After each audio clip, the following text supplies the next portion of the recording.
God, indivisible, with liberty and justice for all. Good evening. I'll have the clerk, treasurer, please call the roll. Trustee Lubeski? Here. Trustee McMullen? Here. Trustee O'Connell? Here. Trustee Petrucci? Here. Supervisor Fountain? Here. Clerk Siofu is absent, and Treasurer Horning here. Thank you. Approval of the agenda. I'll motion to make approve for the agenda. A second. Motion by trustee Petrucci, support by trustee O'Connell. Any discussion? Being none, all those in favor say aye. Aye. Those opposed, nay. Motion carries. Call to the public this evening. Anybody at call to the public? Being none, we'll move on to item number 6, which is the approval of our consent agenda. So moved. Support. Motion by treasurer Horning, support by trustee Petrucci. Any discussion? Being none, all those in favor say aye. Aye. Those opposed, nay. Motion carries.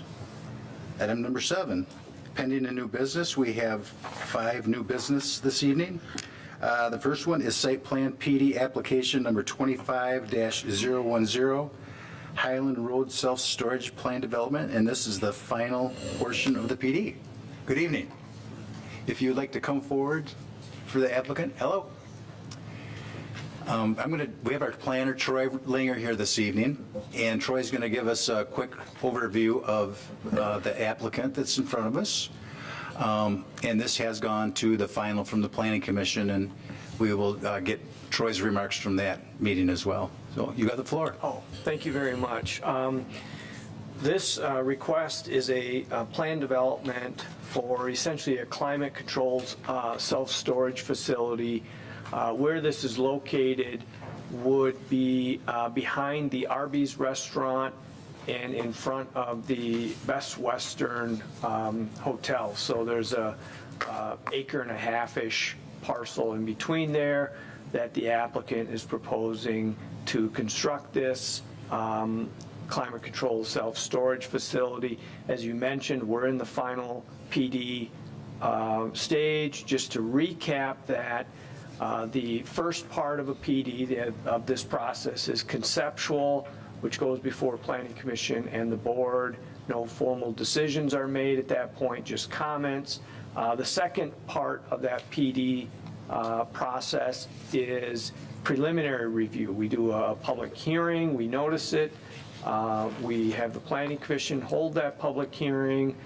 We get into fairly detailed site plan, architectural plans, landscape, photometric plans, and the applicant has gone through that process. That also went on to the Township Board, where the Township Board also reviewed those plans and building elevations, and then they've completed that process. What you have in your packet is just kind of a one-page sheet of the plan that was approved and a one-page sheet of the building elevations. Those technically are not here before you tonight. The applicant's already gone through that process. Now on the final PD, what we're really looking at is the actual PD agreement, which you have in your packet. The attorney has looked at. You have an easement document that the applicant is doing there's a private road that accesses this property as well as the Arby's and the Best Western Hotel property. And so there's an easement document in there as well. And then also, this is actually a rezoning of the property from its current zoning to planned development.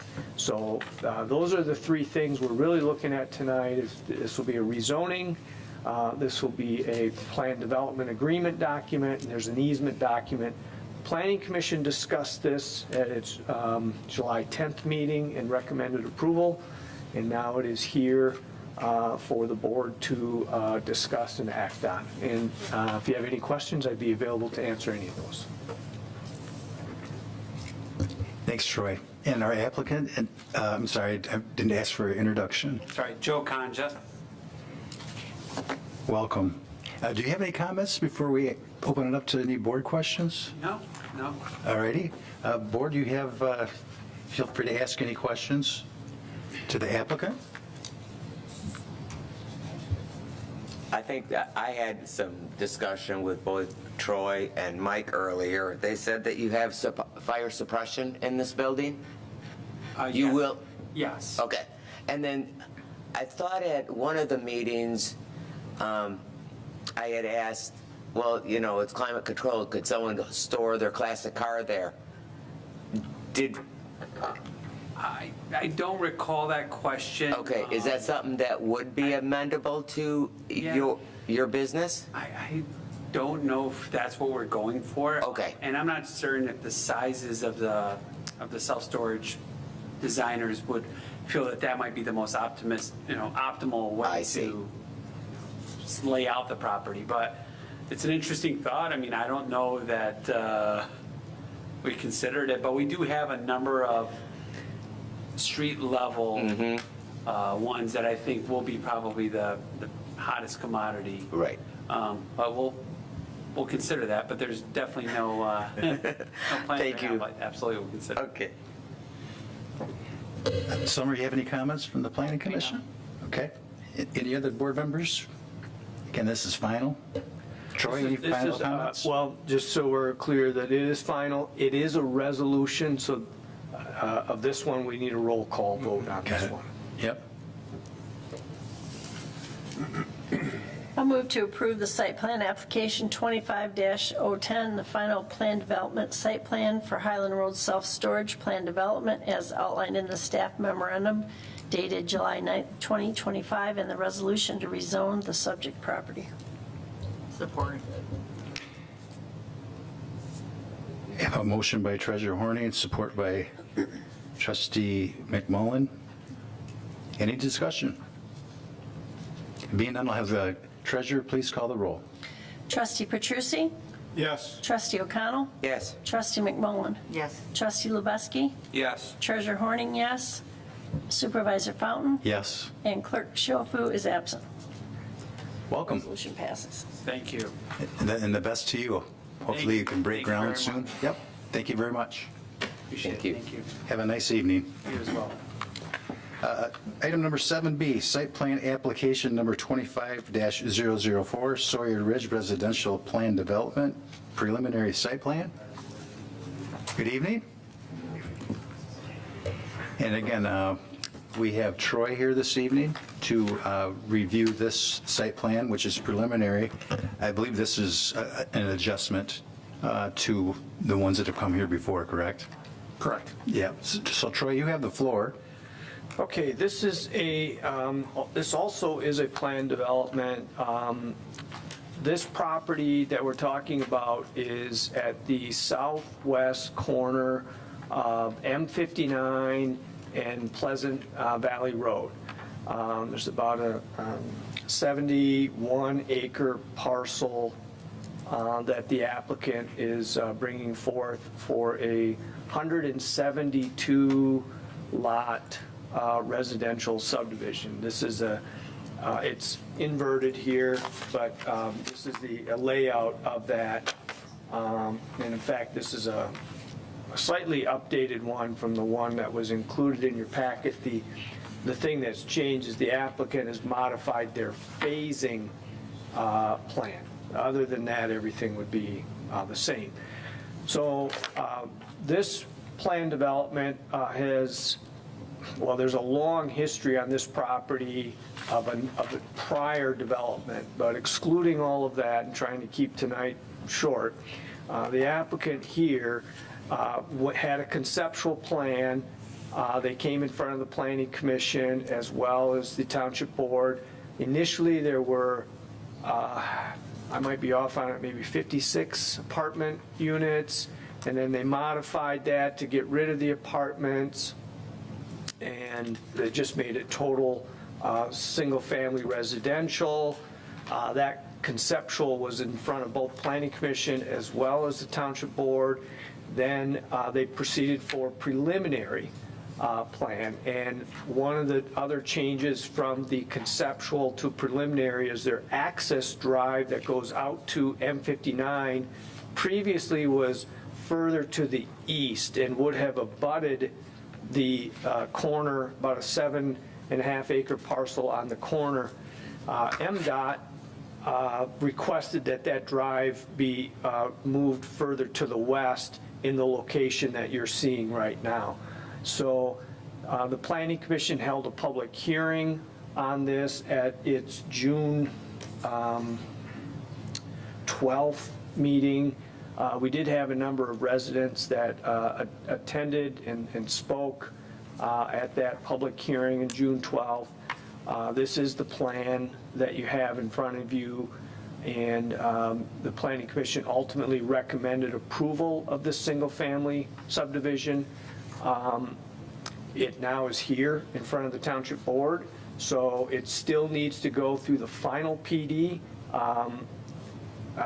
It'll involve going back to the Planning Commission as well as to the Township Board for final PD. So we're in that middle phase of this particular planned development. You have several comments in there from our engineering as well as fire, and this is the full site plan review of this project at this point. And he's proposing single-family homes that, I don't know if it's fair to say starter anymore. I'm not sure if you can build starter homes anymore, but they are homes that would, what are they, in the 15 to 2,200 square foot range, 2,600 square foot range, something like that. So he's provided information on what the homes look like, and there's a request for potentially a third stall garage on some of them. They don't know which ones would have that. So that's an outline of the process, the project, and I'd be available to answer any questions you have. Thank you, Troy. Good evening. Good evening. Do you have any comments you'd like to add? Sure. My name is David Straub. I'm with MI Homes. With me tonight are Sam Yaldo, the current owner of the property, Jason Rickard from Seabrook East and Lanner. He's our civil engineer. My associate, Brandon Guest. So if there's any questions that I feel uncomfortable answering, or I think one of my associates would be better suited, I'll pass it on to them. I'm excited to be here this evening. I think we had a good meeting back in June with the Planning Commission. As Mr. Langer suggested, there were a handful of neighbors that came out to listen, and a couple that got up and spoke. Between our concept plan and preliminary PD plan that we brought, that's in front of you today, some of the primary concerns coming from the neighbors have been about traffic. Just to alleviate your concerns, we're going to be under the jurisdiction of both the Livingston County Road Commission for Pleasant Valley Road and MDOT for M59. So applications will need to be submitted to both of those bodies to determine any road improvements that may need to happen. In particular with MDOT, why the entrance road shifted west was because they wanted to have that situated a little bit further for A-cell, D-cell, and to pull us away from Pleasant Valley Road. So those were early comments that came back from MDOT. Again, as Mr. Langer mentioned, we are proposing 172 units here, 60 foot wide by 125 feet. I may have butchered that back end, but 60 foot wide lots. We're permitted for up to, this property is permitted for up to 282 units on, according to the future land use map. And with PD, could have a density with the density bonus of up to 395 units. Our homes that we intend to offer here are going to be what we hope are more attainably priced homes for the market, with square footages preliminarily between 1,957 and 2,605 square feet. 3 to 4 bedroom plans, 2.5 bathrooms, 2-car garages that could flex up to 3-car garages if the home site's allowed, and all of the homes will have basements. Some highlights of the plan would be our open space. Currently, we have 26 acres of open space, which equates to about 38%, of which 9.1 acres, or 13.3%, are usable open space. That exceeds the requirements of 25% open space and 10% required. I've engaged with our immediate neighbors on the property, the Giggler Farm family that are immediately to our south. We've met face to face and have had some subsequent conversations since then. And also the folks from the Levy aggregate mining facility that's to our south and east. So we understand who our neighbors are. The farm with its seasonal loud things that happen there, and the daily operation of the trucking and aggregate mining facility. So we're coming into this eyes wide open, and we're super excited to be part of Heartland Township and to carry this forward. Thank you. You're welcome. At this point, I'll open it up to any board members that have a question.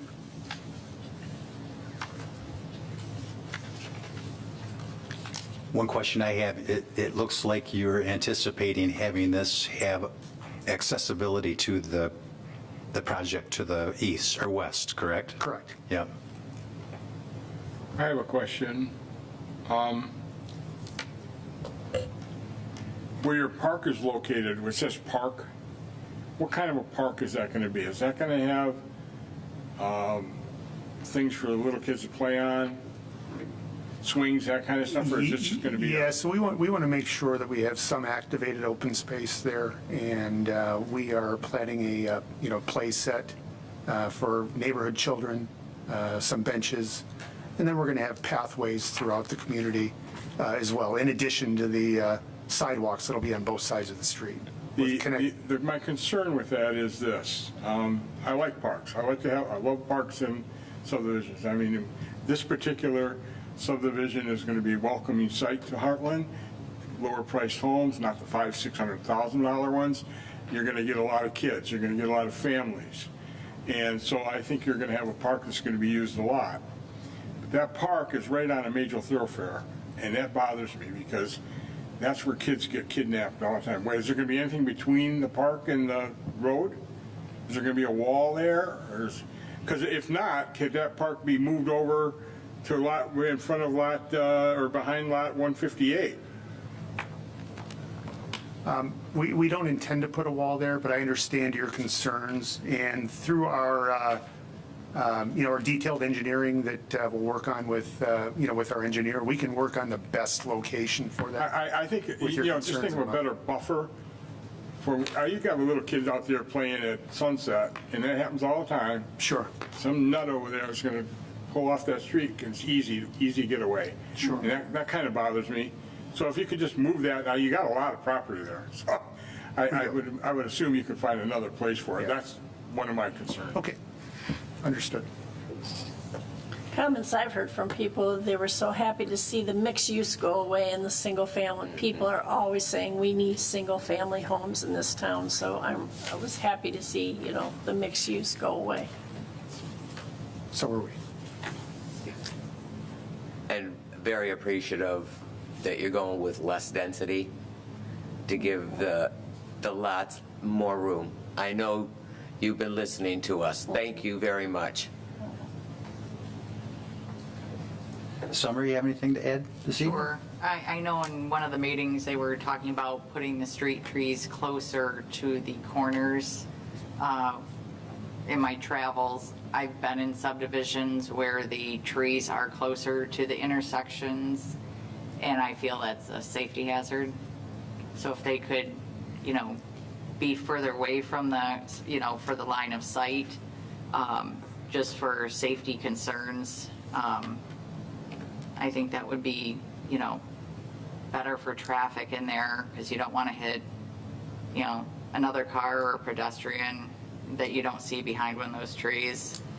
And then I know we've talked extensively about the homes to the south and possibly probably those four or five homes that are closest to the farm for the like upgraded building materials to make sure that, you know, those homes don't complain about hearing all the farming equipment when they're doing that, you know, at 10, 11 o'clock at night. Sure, sure. Yeah, I know that there was discussion on the location of the street trees and proximity to the corner, and that was good advice that we heard at the Planning Commission meeting, and thank you for sharing that with us again. You know, we do intend to look at that and make sure that they're outside the sight lines. And then we're going to do further study on the noise that will be coming from the farm to the south to determine if there's any enhancement that will be required to make sure that our future homeowners can live in general peace. It's only bad really in the fall. Yeah. When the dryers are going. Yeah. You know, but it could last for months, of course, so. And I did have one question about, I saw the fire marshal mention the setbacks, you know, only 10 feet apart from building to building, and his request for the Class 1 material. And then your response was, well, the prior, Mayberry wasn't required to do that. I thought Mayberry was going to be required if their buildings were so close together, so that we didn't have a whole subdivision go up in flames. So Mayberry, which was on this property Right. prior, as well as the development to the west, which is Highland Reserve. In the case where those homes were 10 feet apart, 5 feet from the property line and 5 feet from the property line, or if they build their house and it's 5 feet from the property line and the other house isn't built yet, then that wall had to be upgraded to a better product for fire safety. The letter from the fire authorities indicated he wanted a 20-foot setback. So this was a deviation Yes. from the prior's subdivision as well as the one to the west. Does that help clarify? It does. So but the I'm still applicant- going to require the higher class material when the buildings are so close together. When they're 10 feet, yeah, or Okay. 5 feet from the property. line, Okay. Yes. All right. Good, good, good. Thank you. Will these houses be 10 feet from each other? So our home plans are 40 feet wide. We do have an option to extend the garage. I was going to say, that's a pretty big house to be within 10 feet of each other from your neighbor. It is. So, you know, we have an option to extend the garage from 2 cars to an oversized 2-car garage, which adds about 4 feet of storage, up to a 3-car garage, which would add about 10 feet, so up to 50 feet wide. So in that instance where, if, you know, somebody does choose a 3rd bay garage, we would protect that home on those sides, because that would be within, that would be at that 10-foot, that, you know, that magic dimension between side of Okay. the home and the property line. That answer? Yes. That, okay, Yes. thank you. Brett, do you have anything this evening? No. I have nothing this evening. Troy, any final comments? No. Anybody else have any comments this evening? Troy, is this a resolution or just? This is just not a vote? resolution, we're not there yet, Okay. just a vote. Yeah. Any final comments? Again, I'm thrilled to be in front of you and really excited to carry this forward and finally get this corner developed. Thank you. I'll entertain a motion.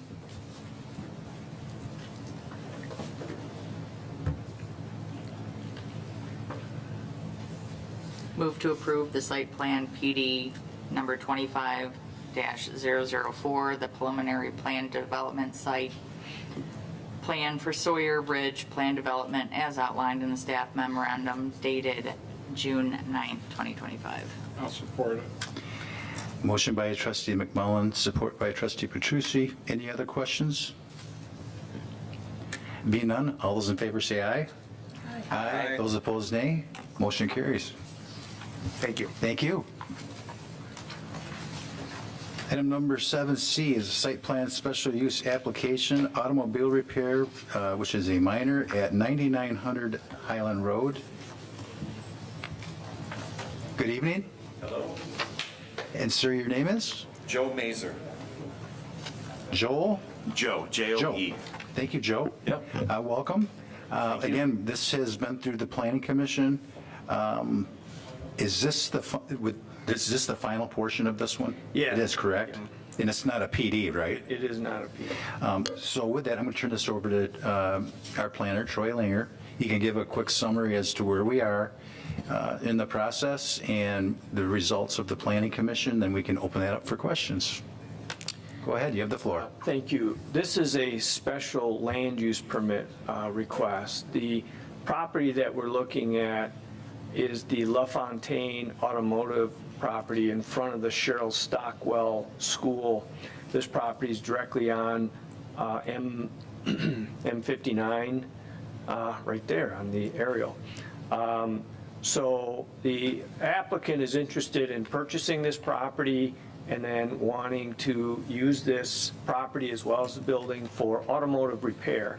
And automotive repair minor is allowed by special use permit in the general commercial district. Just to distinguish what's the difference between automotive repair minor and automotive repair major. Automotive repair minor is things like oil changes or tires or tire balancing rotations. Automotive repair major would be more of auto body, painting, new quarter panels, things like that. So the applicant is proposing something that is permitted by special use permit in the general commercial category, automotive repair minor. It's only permitted by special use permit, so we had to notice this to all the surrounding property owners within 300 feet. We did hold the public hearing at the Planning Commission meeting July 10th. We didn't have anyone speak on this case at that meeting, and the applicant is essentially proposing to use the building as is. There are no proposed changes, and would use the parking lot pretty much as is. They are going to, there's a couple parking pads at the very front that LaFontaine used to probably display cars. He's going to cut those off so it evens out the parking lot adjacent to M59. He'll install some landscape screen in that area. He'll kind of do some prep work on the parking lot, kind of seal coat it and stripe it. But then he's just going to use it pretty much as is for his automotive repair. He currently operates a handful of businesses in Livingston County, in Oakland County, so it would be just like those businesses. And then he anticipates if things go well, he would come back to do an addition to the building. And at that point, we would talk to him about the dumpster enclosure and upgrading that and some other site improvements. So Planning Commission recommended approval of this at their last meeting, and it now requires Township Board a final determination on the special use permit. And after that, he would just be dealing with staff and administrative land use permits. So with that, I'll just be available to answer any questions. Thank you. Joe, anything to add this evening? Well, I'll do a quick introduction. My name's Joe Mazer. My wife and I have lived in Livingston County since '97, raised our kids here. We operate 4 auto repair shops in the Livingston County area. One of them is just over in South Lyon, which is Oakland County. And we're not your typical auto repair place, which I assume is the reason for the special use permit. You don't want somebody to have broken down cars sitting out front, hoods up, tires off, anything like that. If you drive by any of our locations, that's just not how we operate. We run top-notch operations that are clean, welcoming, and, you know, provide great customer service. So we've, you know, for years, we've identified that Heartland is a market we'd love to be in. I'm sure those of you that live in the area would agree there's a shortage of good auto repair in the area, and we're excited to bring it here. Thank you. Open it up to board questions. I'll start again. I think this is the first time where a business is going to go in that location that really has a really good chance of making it, because there has been car-type businesses in there. My question is this.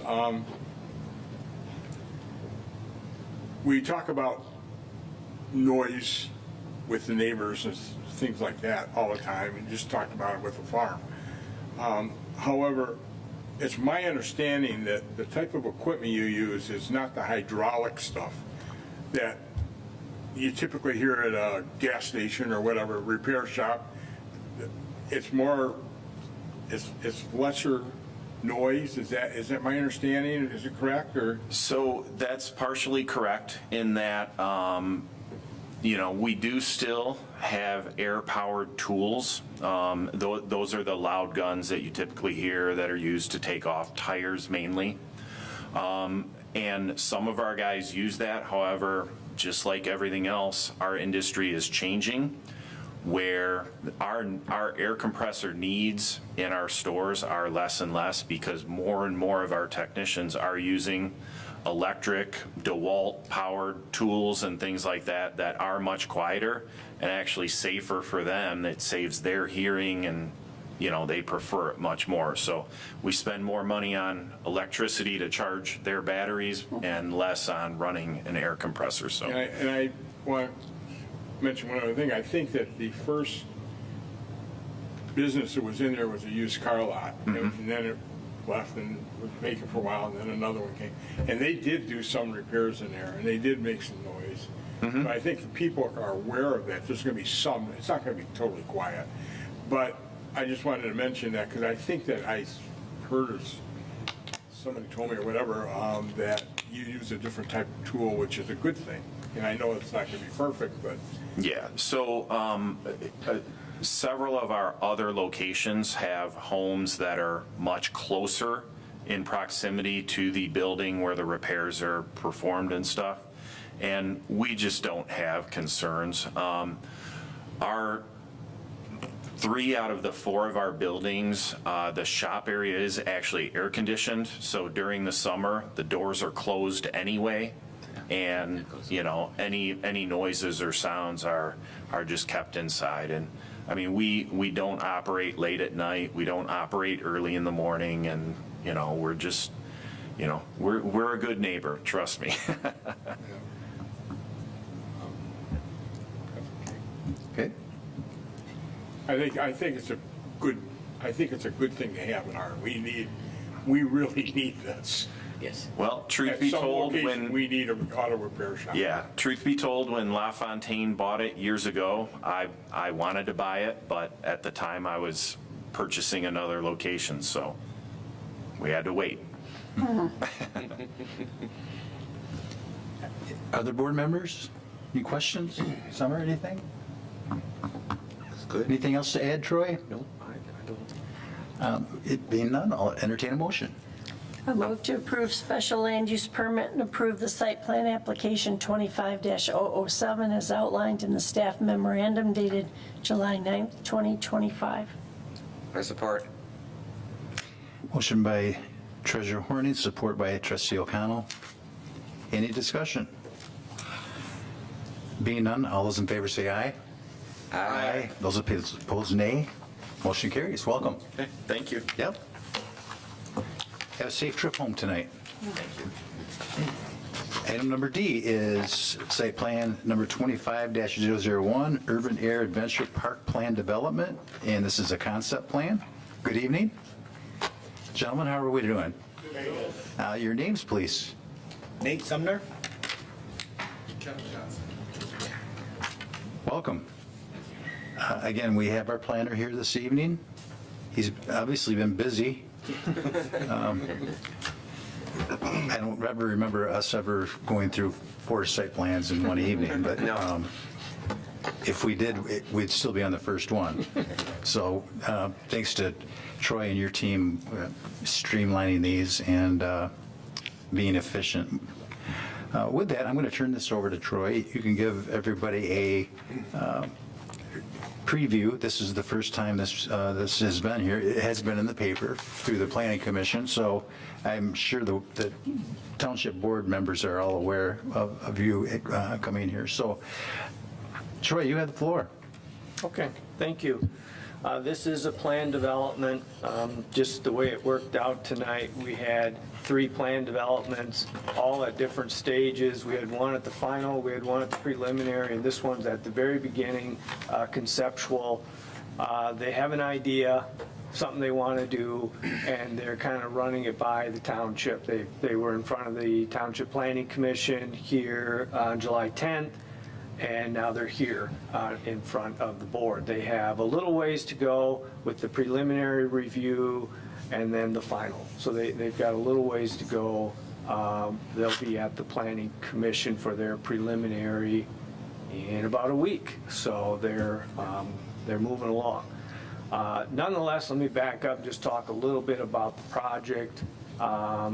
They are I'll call it an activity center for kids, although I suppose, I don't know if it's age restricted. It has rock climbing, trampoline, laser tag, zip line stuff that it's all indoors inside a building where the kids can go and I guess have fun. And it currently exists. This Urban Air business exists in southeast Michigan and some other locations. This particular location is a new build. Most of their other ones, they occupy an existing building. So this is a new build. There is no true, this is what Urban Air buildings look like. This is kind of the direction they're going in its design to maybe create the prototype, if you will, for Urban Air if they're built. So it's 38,400 square feet. It is located somewhat at the corner of Old 23 and M59, and also fronting on US 23, behind the Black Rock Grill Fountain Square development, as well as behind the Mackles project. There's some property there. Between all that has frontage on 23. This is where they're proposing to go. And I can't recall exactly how big the parcel is. Just over 6 acres. 6, yeah.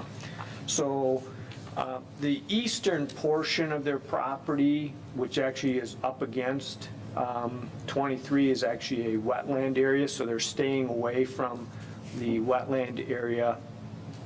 And then their building is, for the most part, centrally located, with parking on the north side, parking on the west side, and parking on the south side. Their entrance would be at the southwest corner of their building, and their primary access would come in from Old 23 on that southern access drive. It would go all the way back to their proposed development. There is an additional access on the north side. Their parking lot kind of connects with the existing parking lot there. So there is the option of a northern access out of there, but I believe their primary one is anticipated to be at the south side. As I mentioned, it's 38,000 square feet. It has, they've done some unique things with the design. Instead of it looking like a big box, they've tried to break up the facades with different materials to give it some, so it breaks up the long expanse, and you guys have some of that stuff in your packet.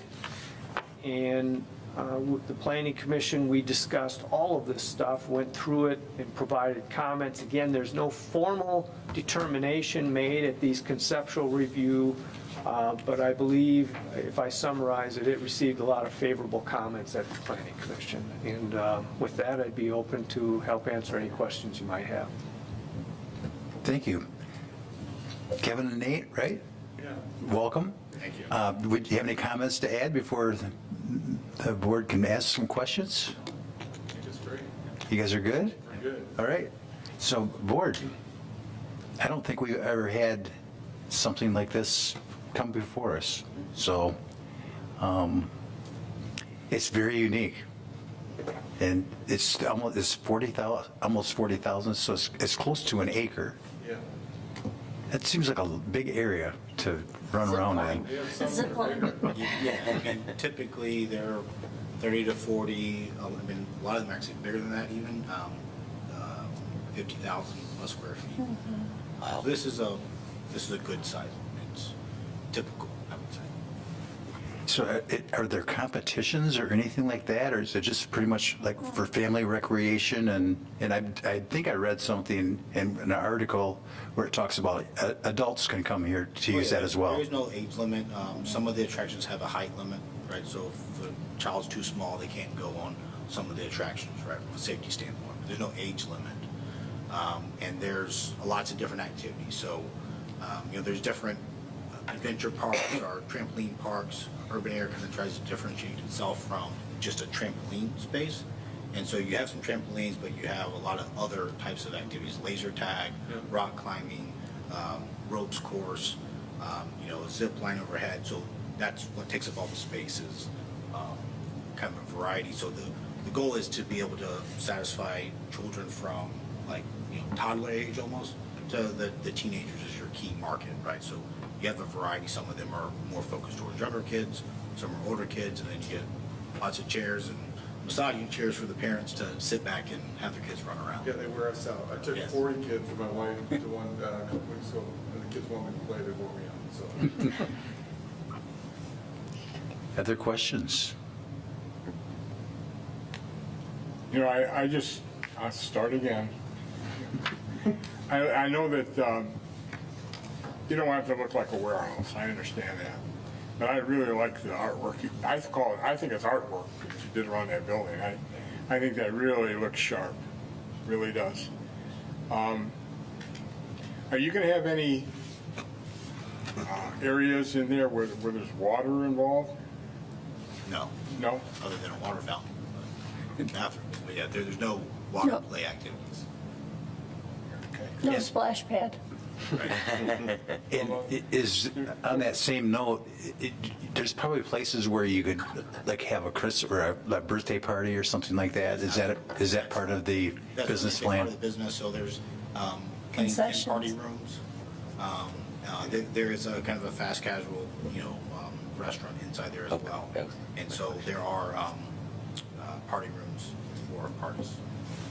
So you do like hot dogs and pizza or whatever, Pizza. you have kid stuff, or maybe adult stuff. Ices. Yeah, Okay. yeah, so we did that, we had all the kids there, and they ran around, they got tired, and we're still sitting there, and we brought in pizza, and they all ate, and they had fun, and we're still tired, and they keep going.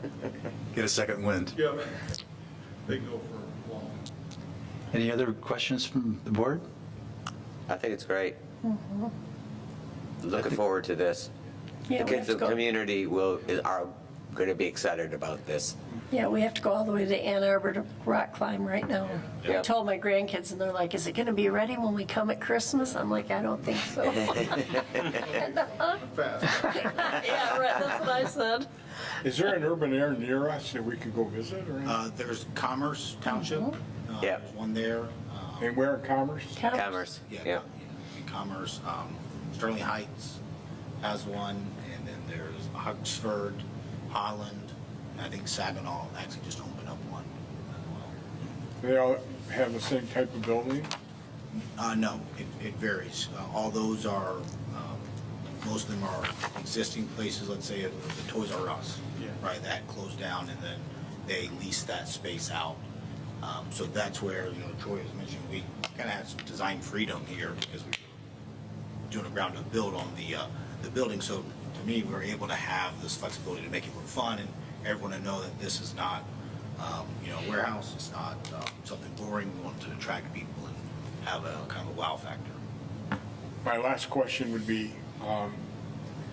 because kids are in there doing things that they typically wouldn't do, they're playing on things, crawling on things, whatever, is your staff have any type of medical experience? Do you have people in there that could help until fire or ambulance gets there? So Is that something you do? So right now I don't have the staff, right, so I can't speak specifically to them, but Urban Air does have their own safety policies. They have several hundred parks throughout the U.S. right now, and they do have safety protocols that we put into place. And we have basic, the standard to have basic first aid kit, for the standard skin in the knee, abrasion stuff. So yes, there's some precedents set that they have policies around. Yeah, they sprayed my little scrape and I scraped out thing, so I'm sure I was like, I can do it now. Now they can take care of deal with that. Well, I don't think, is there anything else to add this evening, Troy? Well, You said you guys are coming back like in 2 weeks to the PC? Yeah. So we could see you guys maybe next month if things went well. Okay. Yeah, there were a couple of issues. I'm sometimes the curmudgeon or the stickler that the PD allows for some flexibility. On the east elevation, they had some silhouettes of children playing. Yes, you can see them right here. Under the normal zoning, these would have been classified as signs and probably would have exceeded what they're allowed. Their architect is trying to create an environment that just reads fun or would be fun for kids. I don't disagree with that. It's just from a traditional zoning, they would fall under sign. With the PD, this just becomes all part of a package that gets approved as what you're seeing. So assuming it does get approved. So there was that issue. They have a little bit of a unique situation. Although they have frontage on US 23, they don't exactly have a drive right off of 23. You have to kind of come in off M59 and down Old 23. Well, they're not on Old 23. There's a whole building in front of them on Old 23. And so one of the things that's not presented, but they did talk about, was possibly a sign out on Old 23. Now, I don't have a diagram and we don't have anything to show you of that, but they may have a sign out on Old 23 which would not be on this property, so that it identifies kind of where they're located. So I just want to kind of point those things out. Is that, would that be like the common road where you come off Old 23? Yeah, it's not technically a road, it's more that Is it drive. But there's an easement for them to have access. Yeah, Mike Van Easement, when he developed this, was all, like, Wayne Perry put it together, it was all one property. Got it, yeah. Very good. Thanks. So the goal will be, I think we're supposed to close on the property by Labor Day. So we'll do all our stuff and hopefully get our stuff together and then get started, foundations and stuff before winter so that we can open up in the spring. So try to get out of the Michigan cycle and do that. Very good. Great. Well, thank you for your presentation. Very nice. Thank you. Yep. Let's move on. We got a little bit more business, but thank you, guys. Thanks. Have a safe trip home. Thank you.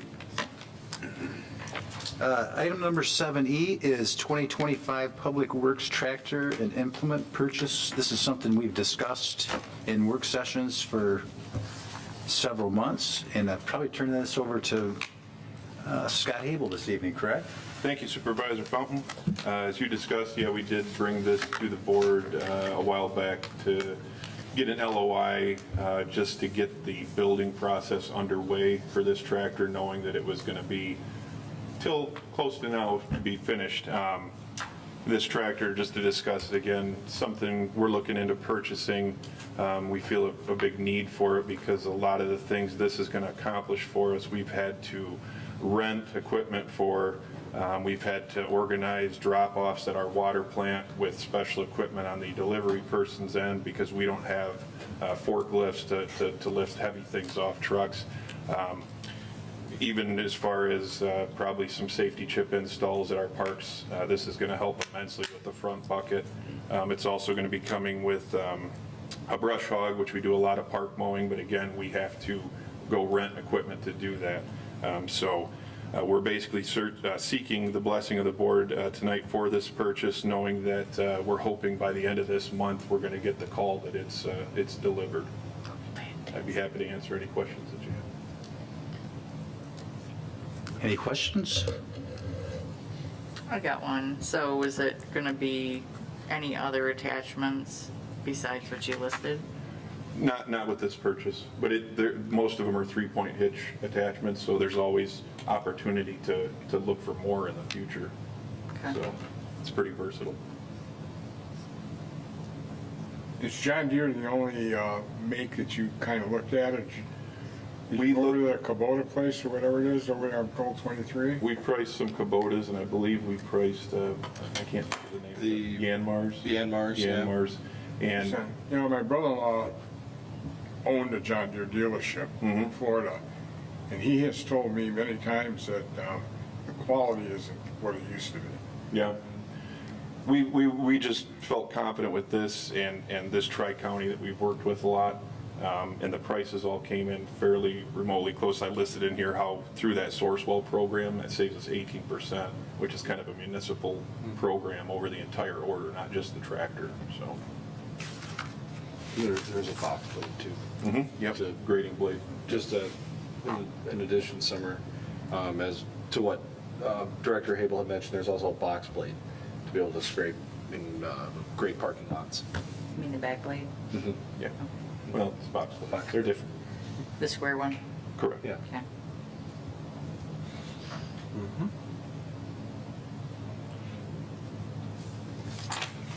Any other questions? You got a trailer to haul it around? Yep, that was budgeted as well with that this fiscal year.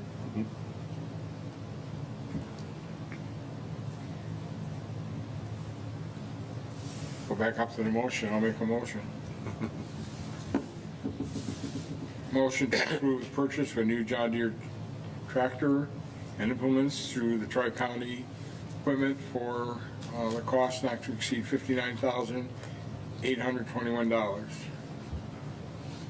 Support. Motion by trustee Petrucci, support by trustee Lebeski. Should we add the 94 cents? I don't see 94 cents. It wasn't On on the equipment total, it says 59,821.94. It sure does. You support that, Joe? There. The change. Pardon me? We had to add 94 Good eyes, cents Kathy. to your motion. Okay. It wasn't on. Well, up there it says, But it was on. Right. it says, It's, all right. I'm sure Brett still I'll supports support it. $823. All those in favor say aye. Aye. Motion carries. Thank you.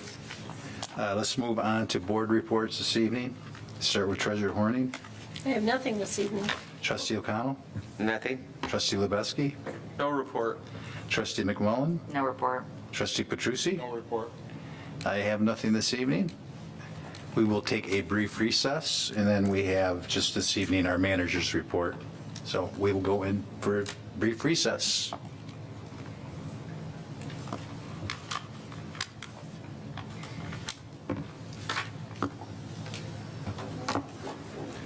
And we are out of